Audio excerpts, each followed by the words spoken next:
Hi there, good evening, everybody. I want to welcome you all here to the Prog Monster. My name is Murph, and I am the host of this channel. So, we're here to do look back at a classic rock album, Monday nights. That's what we do. And the album we're going to do tonight is from Eloy. This is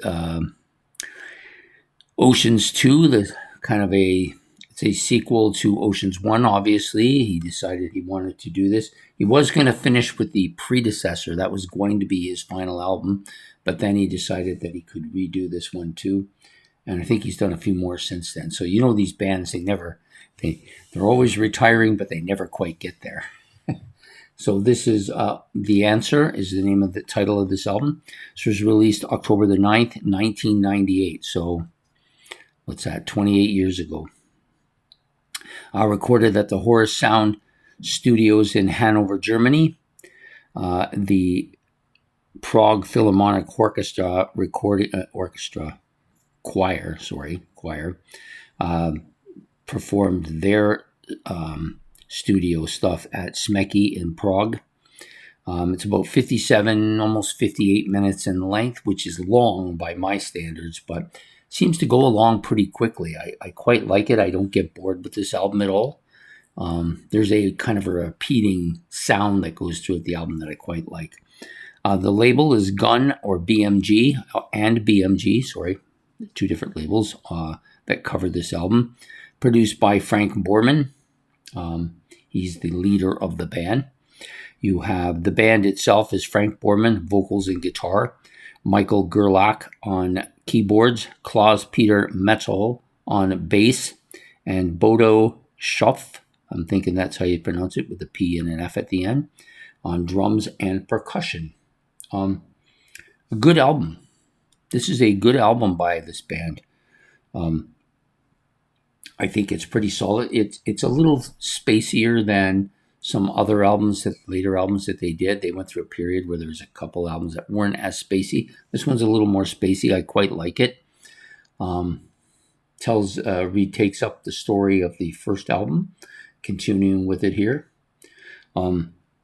Overall, spacey. Some good guitar stuff at times, especially the soloing and the riffing, both separate at different times, but both really good. Lots of course, what you would expect, lots of synthesizers, lots of keyboards, lots of spacey sounds, lots of synthesizer atmospheric parts throughout the album. Has a little bit of a Floydish tinge to it, but I don't think it's nearly as Floydish as some of the early stuff, but it definitely is very spacey. I like it quite a bit. Most of the tracks I gave good numbers. So I'm going to break the tracks down now. So it opens up with a shorter song, about 2 minutes, 43 seconds in length. Between Future and Past is the title of the track. This one it has a lot of that time play to it where all the clocks and stuff are going at the beginning. It feels like that anyways. Very Floydish kind of opening, I guess, is the way you might want to put it. Nice synthesizer atmosphere would dominate the whole track. Multi-voices and almost opera-like at times too. The nice melodic guitar part with the clock sounds again thrown in there towards the end. A decent enough track. Next is called Rosetau. I think that's how you pronounce it. Oh, Rosetau. I thought it was Rose and Tau, but I had it copied right. So it's actually Rosetau.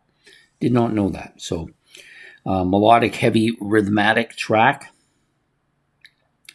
Vocals a little bit on the low edge sound, and then also some high edge sounds as well as it goes back and forth between the two. It's kind of spacey, slow, low end, lots of keyboards dominated by them really. Lots of harmony, vocals. The vocal parts are good. This song slowly builds up to this kind of multi-vocal part towards the end of the track. Pretty solid track. I did like this one. Next one is Paralyzed Civilization. A little over pretty close to 9.5 minutes in length. Pretty long song, but not really by their standards. They tend to have lots of those 8, 9, 10, 11-minute songs in their repertoire. This one is probably one of my favorite tracks on the album. It's got a nice heavy opening. Keyboards are frontal. Guitar riffs are really good. Vocals are typical for Frank. Catchy chorus part, heavy bass, nice drums. Really just a pretty kind of heavy rhythm section. The keyboard part is catchy as well. The guitar riff is catchy and forward. The solo is melodic and really strong, actually. And then you got some kind of spacey parts, which actually kind of dominate the song as it does on almost all the tracks here. That's probably my favorite track on the album. Well, maybe my second favorite track. So the next track is Serenity. Another shorter track. It's only 3 minutes in length, a little over 3 minutes. Heavy rhythm section, deep guitar parts. The vocals have I guess you would call it, vocals are pretty typical of Frank Borman. You know, I've gotten kind of used to the sound of his voice. It doesn't really bother me at all anymore. The second vocals on the track add some kind of depth to it. So there's like some backing vocals here, I guess. Slow from the midway point on, the song gets a little slower. Next up is Awakening of Consciousness. This is about a 6-minute track. Probably one of the weaker tracks on the album. Not as terribly memorable as some of the other ones. Nice catchy hook. Nice catchy, it's a catchy track, but not as memorable as some of the others. Strong rhythm. Feels a little Rush-like at times. I feel like the keyboards in that kind of add that symphonic poppy era of Rush. It's got a little bit of that going on there. Heavy guitar part. Catchy rhythm and vocals. It's quiet. It quiets out, and then the bass and the synthesizer kind of dominate the end of the track. So a decent track. Next one is the longest track on the album. This one's almost 13 minutes. Just under 13 minutes, and it's called Reflections of Spheres. Reflections of Spheres Beyond. Sorry. Thought it was Begone. Saying that doesn't make any sense. Fears Beyond. Slow melodic guitar picking noise going on at the beginning with an organ in the background. So you get the guitar and the organ playing in the background, giving it some depth. Lots of vocals here, strong vocals. The solo is lengthy, in the mid-range, but slow at times, not dominating. Towards the end, you get this kind of dark, heavy organ and heavy rhythm part to it. This is another decent song. Waves of Intuition is the second to last song on here. Also one of the weaker tracks, but not bad. Low rhythm section, nice high-end guitar parts, vocals low end, multiple catchy. You got some guitar that kind of continues throughout the track. The song picks up, but mostly during the second half of the album. It's not terribly heavy, but it's a little bit more than that. And it kind of ends off with a kind of a wave sound with some clocks in the background and a bell noise. Again, they like to do the noises. The final track is probably my favorite track on the album, really. Between this and Paralyzed Civilization, I think it was one of those two. So this one is the longest track on the album, a little over 11 minutes in length. It's melodic. Both the guitar and the drums, very melodic riff here at the opening. Yeah, pretty much overall, it's got a nice riff, kind of heavy beat to it throughout the whole entire track. Vocals are typical. Slow solo part, grindy, a little bit more up tempo. Lots of keyboards and synthesizers, nothing abnormal there.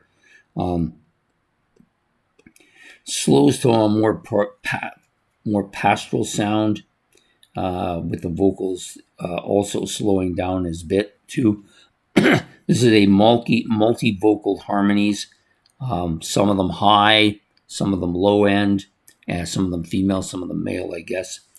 The solo is melodic, heavy, deep sounding, very frontal, and it ends with a very spacey high end synthesizer part. There's a beat that goes on throughout the entire track, which is a beat that you will hear periodically throughout the album. So it connects everything together, giving it that overall feeling of the album. This is a good album. I do like this cover quite a bit. It's supposed to be kind of a love story, I think. That's generally my understanding. The album cover, of course, blue and good, and there's a lot of water here, which shouldn't be a surprise since the album is called Oceans. I like this album. Is it one of my favorite Eloy albums? It possibly could be up there. I like most Eloy albums. When it comes time to do the ranking of Eloy, it's going to be difficult because there's not going to be much separating any of them, really. They're all just really good, melodic, spacey, synthesizer-driven rock stuff. So anyways, that's my take tonight on Eloy's Oceans 2, The Answer, released back in 1998. I hope you've enjoyed this episode. Please hit the like and subscribe. If you want to make any comments about Eloy's album, you can do that in the comment section below, or about Eloy in general, you can do that. And we will see you all next Monday night for another look back at another classic rock album. Take care and have yourself a good evening.